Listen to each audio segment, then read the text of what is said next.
Menarik juga berarti ya. Jadi dari sisi tuntutan ibu-ibu dan juga para pejuang-pejuang rumah tangga ini memang di masa pandemi ini bebannya semakin bertambah gitu. Jadi baik yang beliau sebagai ibu rumah tangga ataupun juga bekerja sekalipun tuntutan untuk menemani anak saat pembelajaran jarak jauh dan sebagainya, bahkan PR-nya pun juga banyak ya, menumpuk gitu. Dan ternyata juga tadi Mbak Titi mengkhawatirkan bahwa kondisi seperti itu mungkin membuat kekhawatiran adanya penurunan mungkin suara perempuan di Pilkada 2020 karena memang tuntutannya begitu besar dan memungkinkan juga sulit untuk hadir ke TPS. Nah, gimana nih Bu Suryani untuk menyikapi hal tersebut? Ini apa yang sudah Bu Suryani lakukan kemarin sosialisasi yang ada? Ya, jadi ini kan terus sosialisasi ya Bang Ai ya. Dari hampir setiap hari lah ini sosialisasi. Kecuali hari ini karena full di rumah sakit. Jadi memang ketika turun yang dikeluhkan ibu-ibu itu ya terkait daring ini, gitu ya. Apa efek dari pandemi COVID ini adalah masalah daring dan berakibat kepada masalah ekonomi, yaitu kan peningkatan apa ya penggunaan kuota ya bagi apalagi kalau anak-anaknya banyak gitu ya. Dan sebagaimana mungkin kemarin diprogramkan dari DPP PKS, saya juga turun dengan aleg-aleg PKS, salah satunya yaitu memberikan kuota untuk masyarakat, pemasangan WiFi untuk masyarakat di beberapa titik gitu ya. Jadi satu wilayah yang bisa dijangkau satu titik itu sehingga mereka bisa terbantu dengan program itu. Itu kan hanya sementara sebenarnya gitu selama masa pandemik ini dan selama PJJ berlangsung. Nah, yang perlu dipastikan memang tadi seperti kata Mbak Titi, bagaimana dengan efek atau dari pandemi ini tidak membuat ibu-ibu ataupun kaum perempuan jadi malas pergi ke TPS gitu. Toh lagi masa begini dan kemudian apa sih untungnya buat saya gitu. Nah, ini juga tantangan juga, ada dua sebenarnya tantangannya.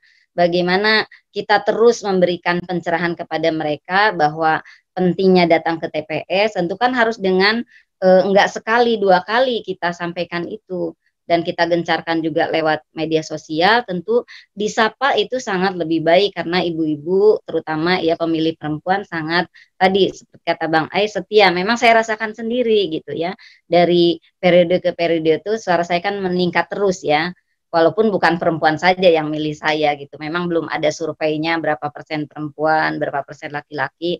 Tapi saya kira di antaranya itu ibu-ibu yang setia untuk memilih saya ketika pileg kemarin. Dan sekarang dari respon mereka menyambut baik ketika saya dicalonkan sebagai cawagup. Nah, ini yang harus saya pelihara gitu. Saya pastikan bahwa mereka bersemangat di merespon itu dengan datang ke TPS. Dan kita sudah dengan program awal itu yang pertama memastikan mereka terdaftar di DPT. Kan dengan aturan sekarang nggak ada KTP di situ kan nggak terdaftar di DPT situ. Nah, kita udah sejak awal memastikan relawan-relawan juga terus mengawal di lingkungan masing-masing. Kemudian terus membuat klaster-klaster Bang Ai.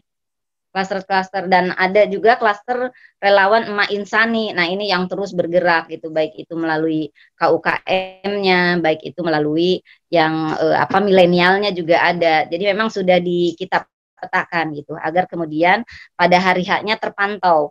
Kemudian juga mereka kita sebagai relawan kan mesti mereka harus bertanggung jawab di lingkungannya masing-masing. Alhamdulillah relawan emak-emak ini banyak gitu ya, banyak. Karena dulu saya juga ketika zaman Pilpres kemarin saya kan pembina Permak Bodi. Jadi masih ada tuh turunan-turunannya sekarang beralih ke masalah ekonomi gitu dialihkannya. Jadi mereka tetap ada di situ. Nah, ini mungkin yang sudah dilakukan seperti itu. Dan kedepannya kita akan pastikan terus bahwa masyarakat juga nanti tidak jadi enggan gitu untuk datang ke TPS karena pandemi ini. Baik, terima kasih Bu Suryani. Sebelum kita lanjut nih, saya mau membacakan dulu karena ada beberapa yang sudah berkomentar. Kita lihat nih beberapa dari Facebook. Ini ada tadi komentar dari Ika Sri Andarini. Semoga generasi muda PKS bisa membawa Indonesia menjadi lebih baik, semakin makmur dan selalu amanah. Amin. Ini dari Ika Sri Andarini. Nah, kebetulan calon muda PKS tadi selain Bang Basam juga cukup banyak ya. Jadi ya kita punya seorang pembalap namanya Ferry Gasper di Riau. Itu beliau maju, atau namanya Rizal Zamzami, juga maju sebagai calon Bupati Indragiri Hulu. Lalu juga di beberapa daerah lain di Jawa Barat, misalnya ada juga calon-calon kita yang memang dari kalangan muda, juga maju di usia yang cukup muda. Ada Bang Gilar, kalau tidak salah di Kabupaten Cianjur ya, saya mungkin lupa itu, tapi di Jawa Barat. Dan banyak di wilayah-wilayah lain. Jadi insya Allah nih, yang disampaikan mudah-mudahan bisa membawa manfaat. Jadi bukan hanya generasi muda sebagai vote getter, tapi justru orang yang punya peran untuk membuat kebijakan dan menghadirkan kebaikan bagi masyarakat. Lalu yang selanjutnya nih ada juga tadi komentar Markarius Anwar. Keren Bang Audi Joinaldi, program pemberdayaan untuk milenial dan perempuan Minang. Nah, ini komentar nih pendukung Bang Audi nih di Sumatera Barat kelihatannya. Dan ya beberapa komentar lain. Jadi tadi sudah disampaikan. Nah, ini bahkan nih ada komentar dari Said Ramadan. Bang, saya masih SMA, cita-cita saya jadi presiden dari PKS, doain ya, insya Allah mudah-mudahan. Jadi memang kita berharap dengan acara-acara seperti ini, kalangan muda kita juga punya optimisme, perempuan-perempuan di Indonesia juga punya optimisme bahwa memang pembangunan Indonesia itu bukan hanya dimiliki oleh beberapa kalangan, tapi seluruh masyarakat. Bahkan mungkin kalangan milenial, perempuan itu punya peran yang lebih besar dibandingkan sebelumnya, dan insya Allah bisa membawa manfaat yang lebih besar. Kita ke Mbak Titi sebelum Bu Suryani nanti ada penutup. Mbak Titi, kira-kira yang digambarkan dari Bu Suryani menurut Mbak Titi, apakah memang sekarang ini kita kan tuntutannya juga semakin repot ya dengan masa pandemi, apalagi ibu-ibu tadi betul sekali, mungkin perlu menjadi catatan sebetulnya bagi seluruh partai politik ya, khawatiran ibu-ibu untuk tidak nyoblos itu sangat memungkinkan gitu. Nah sebetulnya kalau milenial tadi kan pendekatannya digital tuh Mbak Titi, walaupun tadi Bang Audi menyampaikan beberapa wilayah mungkin sulit ya. Nah kalau ibu-ibu nih bentuknya apa nih tantangannya nih, dan apa namanya sarananya gitu? Apakah masak-masak bareng tapi kan sulit ya karena lagi pandemi, ataukah dengan cara lain? Kalau anak muda mungkin digital, kalau ibu-ibu mungkin gimana? Atau ibu-ibu digital juga karena banyak yang nonton YouTube jam sekarang ibu-ibu nih. Silakan Mbak Titi. Semua strategi sebenarnya harus dioptimalkan ya, baik digital dan juga konvensional. Karena pengalaman Mongolia dan Korea Selatan itu memang mereka disarankan untuk lebih menggunakan virtual atau digital. Tetapi ternyata pemilih itu tetap lebih senang yang konvensional. Di Mongolia itu bahkan mereka sebelumnya KPU itu ingin menghapus kampanye terbuka ya, tetapi karena tidak memungkinkan akhirnya tetap dilangsungkan. Tetapi memang komitmen kandidat untuk betul-betul patuh pada protokol kesehatan itu sangat penting, karena bagaimanapun kekuasaan itu tidak boleh menegasikan kemanusiaan ya. Ini yang saya kira perempuan itu lebih punya sensitivitas soal itu, karena biasanya meskipun sekali lagi identik dengan domestifikasi ya, perempuan tuh lebih peduli pada kebersihan, kesehatan, dan juga pangan, gizi dan lain sebagainya. Jadi pendekatannya itu lebih komprehensif memang. Dan kalau kita lihat dalam skala lingkungan ya, perempuan itu lebih multitasking, yang ngurusin posyandu perempuan, majelis taklim perempuan, urusan-urusan yang sifatnya komunitas itu lebih bisa dia handle. Dan memang ini simpul-simpul ini ya yang perlu dikelola. Jadi bagaimana membangun jejaring berbasis massa begitu. Dan kalau kemudian frekuensinya bisa sama, kan aktivitas-aktivitas itu bertransformasi ya. Misalnya di RT saya, meskipun sekarang majelis taklim lagi absen dulu ya karena pandemi COVID dan lain sebagainya, tetapi ruang dialog itu tetap tersedia melalui WhatsApp group.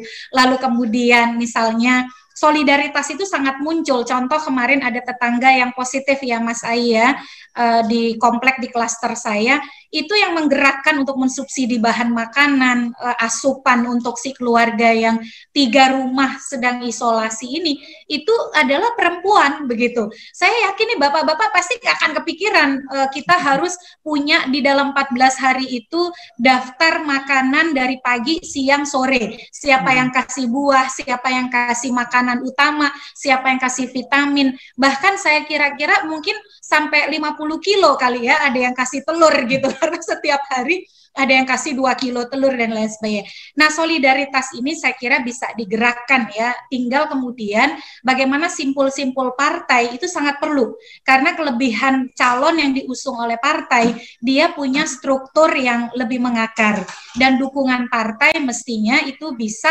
optimal menopang calon di dalam menjangkau pemilih. Saya kira seperti itu Mas Ai. Dan meskipun memang karakter daerah tidak semua kan zona merah ya, ada yang zona hijau. Tetapi kita tidak boleh abai dengan protokol kesehatan karena mayoritas, contoh tadi di Uda Audi kan mengatakan penularan di Sumbar itu kan dikontribusikan oleh pendatang begitu. Apalagi tim kampanye itu banyak yang didatangkan dari zona merah. Ini Tangerang Selatan zona merah, DKI Jakarta zona merah. Jadi Bu Suryani harus betul-betul hati-hati. Juga zona merah. Nah iya, kalau misalnya positif itu isolasi mandirinya 14 hari kan rugi, kehilangan waktu untuk menjangkau masyarakat. Jadi kehati-hatian juga harus para kandidat perhatikan gitu. Baik, terima kasih Mbak Titi. Mungkin ada informasi nih, silakan. Mbak Titi, selama saya punya data nih kita di Dinas Pemberdayaan Perempuan juga, ternyata selama masa pandemi itu juga tingkat kekerasan juga meningkat ternyata, baik itu terhadap anak maupun terhadap perempuan. Ini juga PR bagi kita. Jadi kalau tadi masalah teknis melalui digital atau konvensional, kalau kami selama ini menginikan ya antara konvensional dan digital, karena ibu-ibu juga lewat digital juga cukup aktif ya, walaupun mungkin terbatas di Facebook ya, rata-rata di Facebook, sehingga kita optimalkan di situ. Kemudian yang konvensional selama ini kita memang batasi betul, karena Batam makin hari juga zona merahnya bertambah, kemudian beberapa kecamatan, walaupun kalau pulau itu hijau, jalur pulau-pulau itu hijau, tapi tetap ketika ke pulau pun saya selalu ingatkan mereka untuk tetap patuh protokol kesehatan. Baik, terima kasih Bu Suryani atas waktunya. Tadi Bang Audi juga terima kasih. Tadi Bang Audi nih pamit duluan karena padat sekali ternyata. Jadi habis medical check up, ngisi acara di sini, lalu ada acara lagi. Betul tadi kata Mbak Titi, berarti ini milenial memang tenaganya nih luar biasa nih, terus-terusan kampanye lagi nih. Dan terakhir tadi ada komentar dari PKS Muda Kota Seram nih kalau tidak salah ya, Kota Serang. Lanjutkan kegiatan-kegiatan seperti ini agar para milenial melek politik dan melek terhadap situasi yang sedang terjadi di negeri ini. Lalu ada Seno Hadi, ini mungkin kakak ipar saya nih jangan-jangan nih.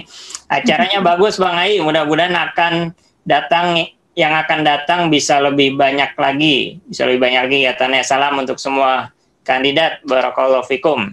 Oke, terima kasih semuanya. Mbak Titi, terima kasih banyak sudah bisa menemani saya untuk melihat para kandidat kita dari perempuan dan milenial ini yang luar biasa.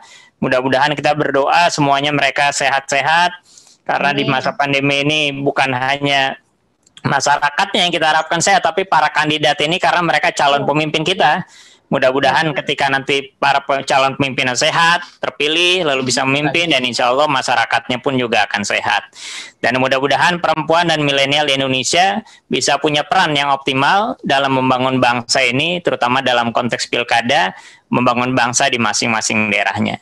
Itu saja, terima kasih. Sekali lagi Bu Suryani, terima kasih. Ya, Bang Audi tadi, terima kasih.